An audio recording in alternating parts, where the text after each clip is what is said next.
a kid, you get asked this one particular question a lot. It really gets kind of annoying. What do you want to be when you grow up? Now, adults are hoping for answers like, I want to be an astronaut, or I want to be a neurosurgeon. You adults and your imaginations. Kids, they're most likely to answer with pro skateboarder, surfer, or Minecraft player. I asked my little brother, and he said, seriously, dude, I'm 10. I have no idea. Probably a pro skier. Let's go get some ice cream. See, us kids are going to answer with something we're stoked on, what we think is cool, what we have experience with, and that's typically the opposite of what adults want to hear. But if you ask a little kid, sometimes you'll get the best answer. Something so simple, so obvious, and really profound. When I grow up, I want to be happy. For me, when I grow up, I want to continue to be happy, like I am now. I'm stoked to be here at TEDx. I've been watching TED videos for as long as I can remember, but I never thought I'd make it on stage here so soon. I just became a teenager, and like most teenage boys, I spend most of my time wondering, how did my room get so messy all on its own? Did I take a shower today? And the most perplexing of all, how do I get girls to like me? Neuroscientists say that the teenage brain's pretty weird. Our prefrontal cortex is underdeveloped, but we actually have more neurons than adults, which is why we can be so creative and impulsive and moody and get bummed out. But what bums me out is to know that a lot of kids today are just wishing to be happy, to be healthy, to be safe, not bullied, and be loved for who they are. So it seems to me when adults say, what do you want to be when you grow up? They just assume that you'll automatically be happy and healthy. But maybe that's not the case. Go to school, go to college, get a job, get married, boom. Then you'll be happy, right? We don't seem to make learning how to be happy and healthy a priority in our schools. It's separate from schools. And for some kids, it doesn't exist at all. But what if we didn't make it separate? What if we based education on the study and practice of being happy and healthy? Because that's what it is, a practice, and a simple practice at that. Education is important, but why is being happy and healthy not considered education? I just don't get it. So I've been studying the science of being happy and healthy. It really comes down to practicing these 8 things: exercise, diet, nutrition, time in nature, contribution, service to others, relationships, recreation, relaxation and stress management, and religious or spiritual involvement. Yes, got that one. So these 8 things come from Dr. Roger Walsh. He calls them therapeutic lifestyle changes, or TLCs for short. He's a scientist that studies how to be happy and healthy. In researching this talk, I got a chance to ask him a few questions like, do you think that our schools today are making these 8 TLCs a priority? His response was no surprise. It was essentially no. But he did say that many people do try to get this kind of education outside of the traditional arena, through reading and practices such as meditation or yoga. But what I thought was his best response was that much of education is oriented, for better or worse, towards making a living rather than making a life. In 2006, Sir Ken Robinson gave the most popular TED Talk of all time, Schools Kill Creativity. His message is that creativity is as important as literacy, and we should treat it with the same status. A lot of parents watch those videos. Some of those parents, like mine, counted it as one of the reasons they felt confident to pull their kids from traditional school, to try something different. I realize I'm part of this small but growing revolution of kids who are going about their education differently. And you know what? It freaks a lot of people out.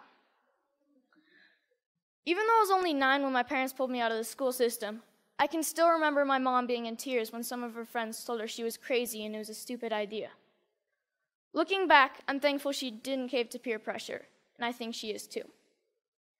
So out of the 200 million people that have watched Sir Ken Robinson's talk, why aren't there more kids like me out there?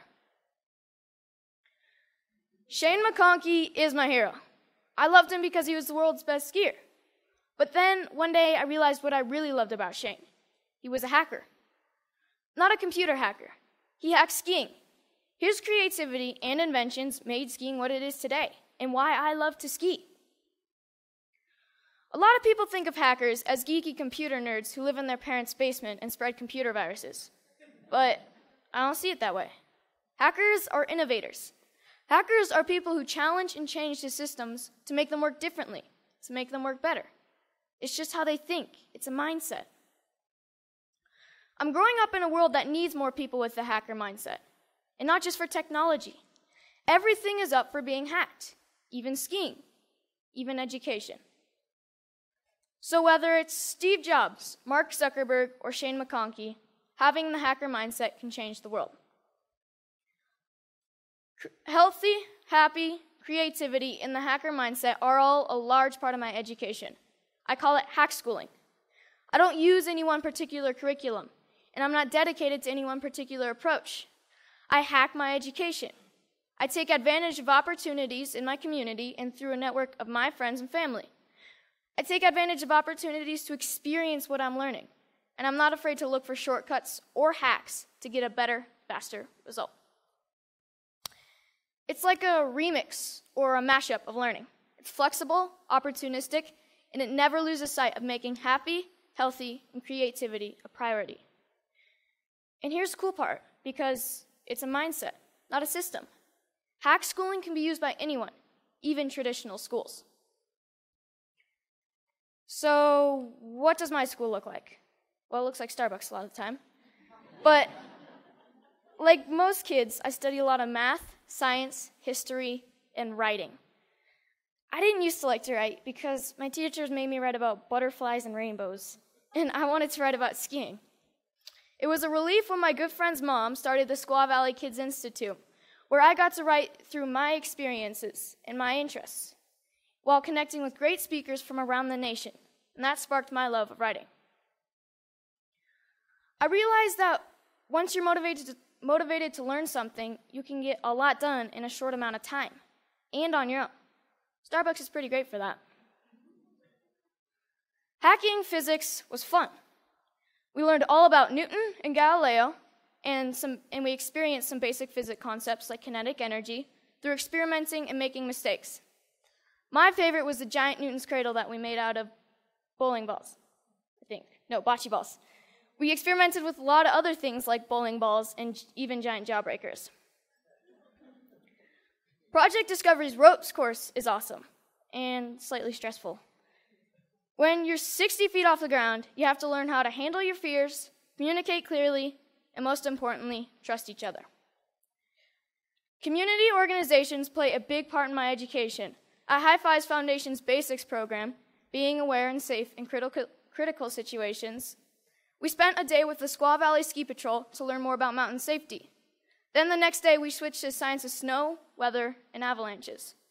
But most importantly, we learned that making bad decisions puts you and your friends at risk. Young Chautauqua brings history to life. You study a famous character in history until you can stand on stage and perform as that character and answer any question about their lifetime. In this photo, you see Al Capone and Bob Marley getting grilled with questions at the historical Piper's Opera House in Virginia City, the same stage where Harry Houdini got his start. Time in nature is really important to me. It's calm, quiet, and I get to just log out of reality. I spend 1 day a week outside all day. At my Foxwalker classes, our goal is to be able to survive in the wilderness with just a knife. We learn to listen to nature. We learn to sense our surroundings. And I've gained a spiritual connection to nature that I never knew existed. But the best part is that we get to make spears, bows and arrows, fires with just a bow drill, and survival shelters for the snowy nights when we camp out. Hanging out at the Moment Factory, where they hand make skis and design clothes, has really inspired me to one day have my own business.